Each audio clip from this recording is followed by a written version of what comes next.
There are people living among us, but they're not like us. They have strange traits, and some say they can see what we can't. To sorcerers and warlocks, they're like a pot of gold at the end of the rainbow, something they're always itching to get their hands on. Why? Because the Zuhri is said to be a bridge between our world and the one beyond. Some call them the fortunate ones. Others believe they are possessed by jinns or angels. Rumor has it they are filled with energy, capable of healing and able to see what you and I can't. To many, they are the perfect offering for jinn and devils, the key to unlocking doors. What doors, you ask? Well, you'll understand as we go deeper into this episode. The Zuhri has certain telltale signs, some visible, others hidden. But the way to uncover the hidden ones, that's a process that might just break your heart. The Zuhri caught between myth, reality, and cold, hard facts. A true mystery and a real horror. Don't forget to grab your favorite drink and let's jump into it.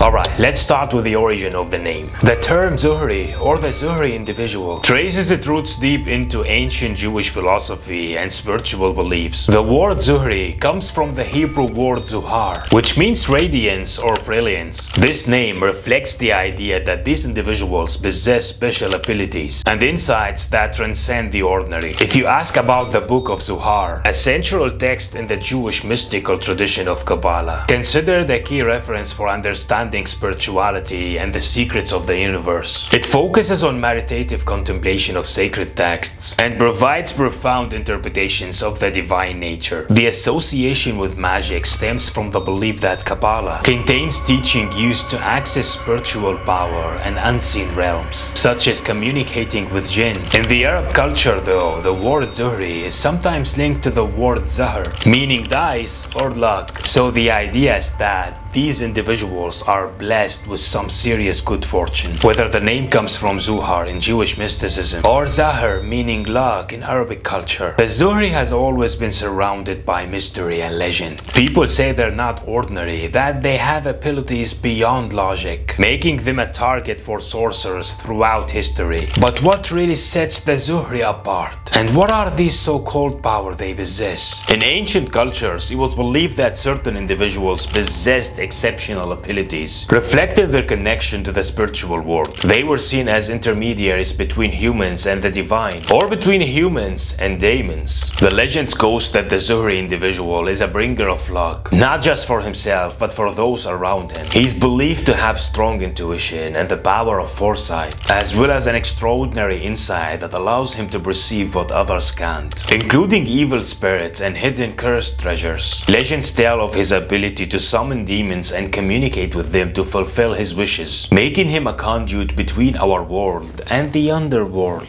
It's even said that the Zuhri is immune to the harm that these supernatural beings might try to inflict, making him such a mysterious and feared figure. Some sorcerers claim that the Zuhri was originally a child of the Jinn, or possessed by them at birth. They believe he possessed incredible luck and immense spiritual power, a rare and blessed individual choosing to be the link between the humans and Jinn realms. Alright, now we know why the sorcerers and warlocks are so desperate to get their hands on them. But how do they even know someone's a Zuhri? What are the signs that set them apart? It is attributed to the Zuhri a set of physical traits or signs that are believed to distinguish them from other people. Some of these marks are external and can be seen by anyone, but the strongest feature is internal, and the way of revealing it is terrifying. The most obvious physical signs include a horizontal line that crosses the palm of his hand, either on one or both hands. There is also a vertical line that splits his tongue in two,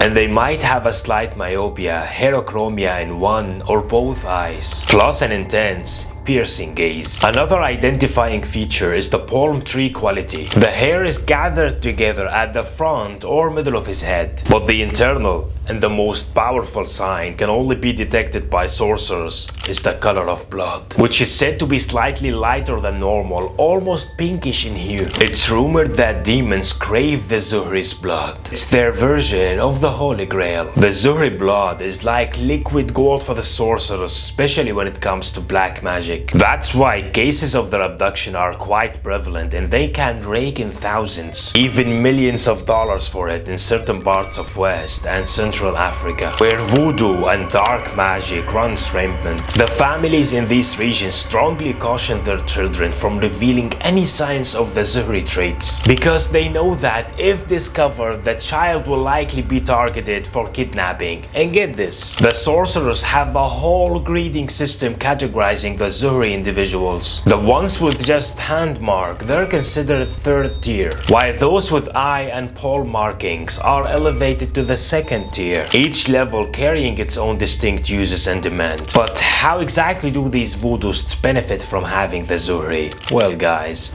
listen up. In the old days of Morocco, the fear of invasion and plunder drove people to bury their treasures and wealth in secret locations during the French and Spanish occupation, when chaos and lawlessness reigned in the land. But protecting these hoards was not just a matter of hiding them away. It involved magic as well. Some turned to occult rituals, summoning Jinn and other worldly beings to fortify and guard the hidden treasures from thieves, because sooner or later they would come sniffing around and try their devilish tricks to get their hands on the gold. But how could they succeed when it was under supernatural lock and key? This is where the Zuhri people come into the picture. In the Moroccan folklore, it is believed that the Zuhri child, with their unique traits that set them apart, possesses the ability to communicate with the unseen realms. And what's more, they can track down and retrieve those buried treasures without a scratch on them. You see, they are immune to the dangerous, the demonic entities or jinns might inflict, making them the golden ticket to cracking the magical curses guarding those hidden riches. Now, the sorcerers in their pursuit of those cursed treasures have become obsessed with kidnapping the Zuhri children. When they bring the child to the site, they blindfold them and scribble incantations and arcane symbols on an animal's skin, placing it on the child's head. Then they tell the kid to start walking, which he does blindly, mind you, and the spot where he stumbles is supposedly the location of the hidden treasure. Sometimes they return the child to their family after finding the goods. You might be disgusted by these inhuman acts, guys, but brace yourself, because the truly messed up part is yet to come. More often than not, the children never make it back home. Instead, they are offered up as sacrifices in complex, bloody magic rituals. The idea is that presenting a Zuhri child as an offering can appease the Jinn or Jinni guarding the treasure, clearing the way for the sorcerers to get their hands on it. After all, as we said, that the Zuhri child's blood is like the red mercury, the Jinn's favorite meal. In the Arab world, there are countless tales of Zuhri children disappearing, with some claiming they fall victim to sorcerers on the hunt for cursed treasures. In certain cases, it's said these kids were even killed during rituals, either to offer their souls to the Jinn and unlock the treasure, or to summon the Jinn to serve them. There are so many stories and crimes linked to these Zuhri kids, with a lot of similarities in the details and motives. So let me share one of the most infamous ones. Brace yourself, because this is a heartbreaking and chilling tale. In a remote village, a young and innocent boy named Darya Yassin was born. He was known to have traits that were associated to the Zuhri people, traits that the sorcerers wrongly thought gave supernatural abilities. These absurd beliefs made Darya a prime target in their eyes, as they believed he held the key to unlocking buried treasures or carrying out their dark rituals. Back in October 2016, young Yassin was just 10 years old. One evening, he was out playing with his pals in the street like kids do. When the sun went down, all the youngsters headed home, but Yassin never showed up. His family started getting worried sick, scouring the neighborhood and grilling the neighbors, but not a trace of the kid. Hours passed by and still no sign of Yassin, so his family went to the police station and filed a missing person report. The police sprang into action and started a search for the missing child, but their concern only grew grew when the family mentioned Yasin was Zuhri. You see, in those days, cases of Zuhri kids getting kidnapped were disturbingly common. And more often than not, these stories had a heartbreaking ending. The children being used in dark magic rituals.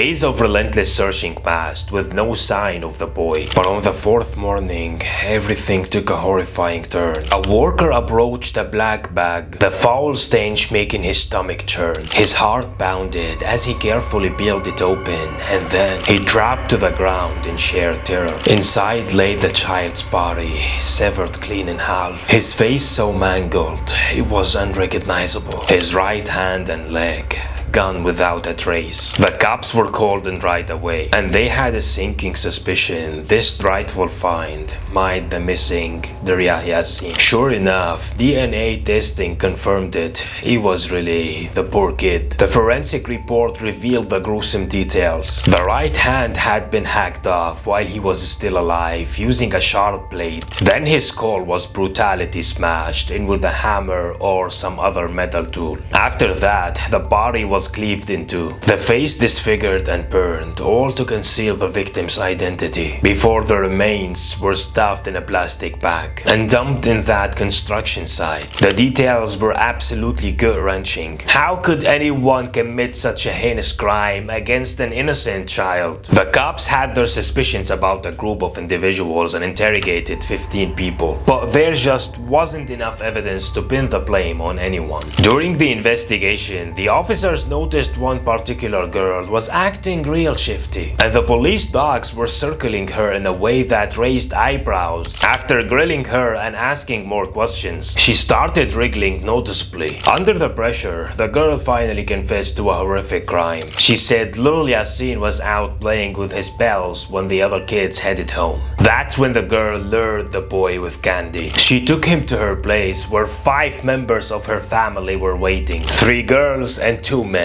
As soon as Yasin walked in, one of the guys hit him in the head with a rock, knocking him out cold. Then, to fulfill the sorcerer's request, they cut off the boy's right hand while he was still alive. All part of some twisted satanic ritual that required the child to die during the process. The scene was fuel for nightmares. Yasin writhing in agony and bleeding out, while the family carried out their dark rituals to summon the jinns. After he passed, they hacked up the body, burned the face beyond recognition, then stuffed the remains in a plastic bag and dumped it at the construction site. The girl spilled every gruesome detail in her confession, and the cops rounded up the whole twisted family. Searching the house, they found blood splatters, sharp tools, and rocks stained with the kid's blood. Lab tests confirmed it. He was a match for little Yasin. During the trial, the suspect admitted to the crime, claiming they had their reasons, demonic ones. One of the girls was struggling with infertility and thought these rituals would help. The older brother was after a buried treasure, and the third sister was deep into black magic. According to their twisted beliefs, they had to sacrifice a Zuhri child to the devil to ensure their spells worked. The 5 family members were sentenced to hang, while the girl who lured the child in got life behind bars. But those punishments were the least that could be said about this heinous crime that rocked the whole community to its core. This tragic tale stands as a powerful lesson about the dangers of ignorance and the superstitions that run rampant in certain society. Communities need to be a lot more aware and proactive in cracking down on sorcery and witchcraft, holding those charlatan occult practitioners accountable when they exploit these baseless beliefs for their own gain, because they are the basis for crimes like this. But what does religion have to say about all this? The Abrahamic faiths don't recognize the idea of a Zuhri person or anyone having special powers based on certain physical traits. This concept isn't mentioned in their holy texts. These divine religions preach the equality of all humans before God, rejecting any special distinctions for individuals based on claimed supernatural abilities or mysterious qualities.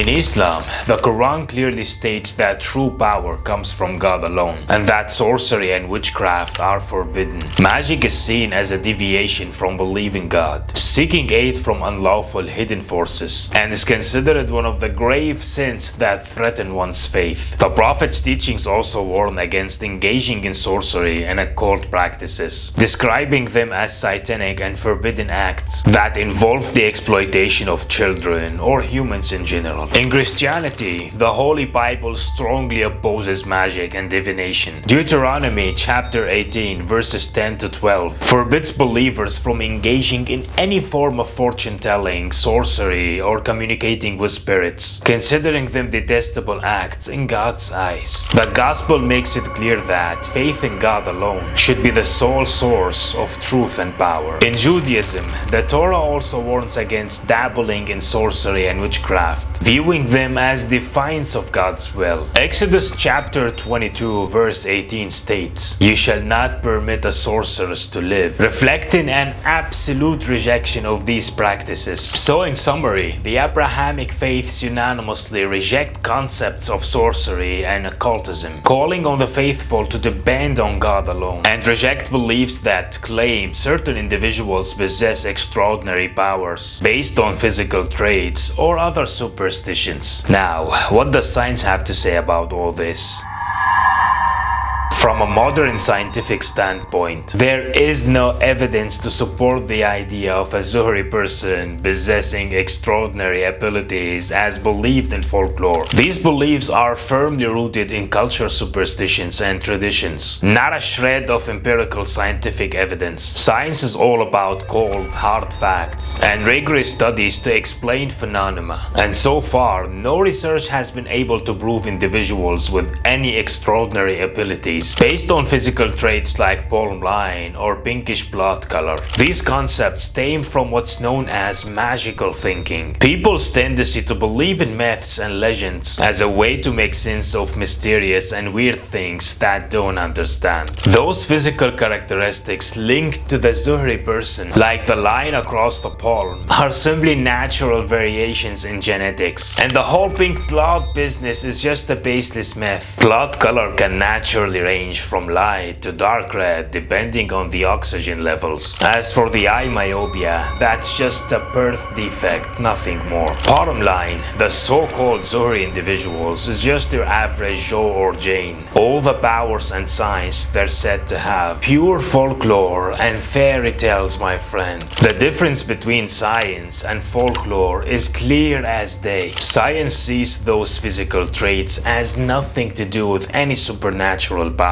At the end of the day, the idea of Zuhri person remains firmly rooted in popular folklore, without a lick of scientific or religious backing. Modern science views traits like palm line or blood color as simply natural variations with zero connection to any extraordinary abilities. And the divine religions also reject this concept, affirming that true power and wisdom comes from God alone. But hey, with all those stories out there confirming the reality of Zuhri blood and special powers, what do you make of it, G? Do you believe these individuals are the real deal? Or is it all just tall tales and hocus pocus cooked up by voodooists? Despite the lack of scientific and religious evidence, do some folks still cling to these beliefs? And what keeps these kinds of ideas alive in certain communities? Share your 2 cents in the comments below, and if you enjoyed the video, don't forget to hit the like button and subscribe to the channel. Your support means everything to me. I'll catch you all in the next video.